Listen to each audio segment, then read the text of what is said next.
عودة الآن مشاهدينا إلى أرض الوطن ونستمع لهذه التصريحات لجيرارد ثم نعود تغطية لمنى مالك. Nous avons été reçus tous par le président de la République, le président Bouteflika. Nous avons abordé avec lui longuement, puisqu'il nous a reçus un petit peu moins d'une heure, nous avons été sur les sujets internationaux, sur les sujets dans lesquels j'ai vu que les analyses étaient constantes et profondes, avec notamment des messages, un message sur le Mali. C'est lui-même qui nous a rappelé 59 le sentiment d'une forme de nécessité de sagesse par rapport à cela, et notamment sur la Syrie, considérant qu'il ne suffisait pas de bombarder pour trouver une solution. Ce qui je le dis comme anecdote, je l'ai trouvé attentif, puisque en tous les cas, il connaissait mon parcours politique, y compris dans mes débuts, ce qui a inquiété Jean-Pierre Vial, mais qui l'a rassuré ensuite, connaissant mes débuts politiques dans la famille des gaullistes sociaux.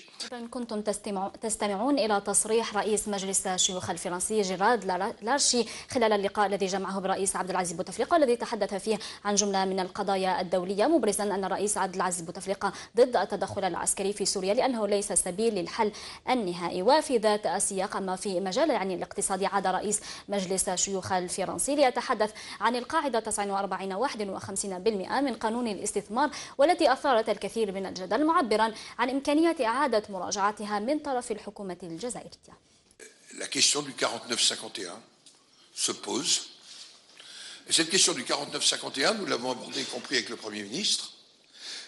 Elle se pose parce que l'idée, quand on est des partenaires pour longtemps, c'est d'amener aussi des sous-traitants. C'est d'amener les entreprises connexes. Et que ce qui peut être compris par une très grande entreprise, qui chez nous est au CAC 40, est plus difficile à faire comprendre pour une entreprise de taille intermédiaire, pour une petite entreprise. Car le Premier ministre nous disait, mais au fond, la gouvernance appartient aux 49. Oui, mais quand vous êtes dans une entreprise de 150 ou 200 salariés, je l'évoquais hier avec une très belle entreprise française qui a travaillé en partenariat avec le groupe Benamor, mais qu'à terme, c'est une entreprise qui va avoir 400 salariés. On est dans la taille intermédiaire. C'est parfois difficile de comprendre et de faire admettre, y compris à un groupe familial, cette dimension-là. أما بخصوص منح تأشيرة في فضاء شنغن، قال رئيس مجلس الشيوخ الفرنسي جيرارد لارشي أن السفارة الفرنسية بالجزائر منحت 400 ألف تأشيرة للجزائريين هذا العام.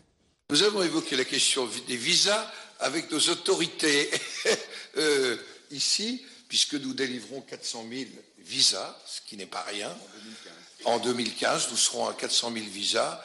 Et dans quelles conditions ces visas, donc c'est le point. Nous ne l'avons pas abordé avec les autorités algériennes et ça n'a pas été une demande, mais c'est l'intérêt de la coopération parlementaire, ce sera des sujets. كما عبر ضيف الجزائر عن أمله لتجسيد مشروع بيجو أن يسمح لشركات مناولة فرنسية للنشاط في الجزائر، وهذا لإنجاح المشروع. Quand on est sénateur des Yvelines comme moi, je vous rappelle que Peugeot, Poissy ou Renault Flin, l'automobile, ça me parle dans le département dont je suis l'élu. Naturellement, nous souhaitons que puisse se constituer un pôle automobile dans les meilleures conditions. Voilà pourquoi nous avons plaidé aussi pour la sous-traitance. Parce que nous savons qu'un pôle automobile compétitif, et pardonnez-moi, c'est le sénateur de Flins et le sénateur de Poissy qui vous le dit, il est très important qu'il y ait une dynamique autour de ce pôle automobile. Et donc, c'est pour nous un sujet essentiel. أما في الملف الليبي فقد قال رئيس مجلس الشيوخ الفرنسي جيرارد لارشي عن وجود تقارب وجهات النظر بين فرنسا والجزائر في هذا الخصوص بتأييد خيار تأسيس حكومة الوحدة الوطنية بليبيا. التغطية لمنى مالك دائما.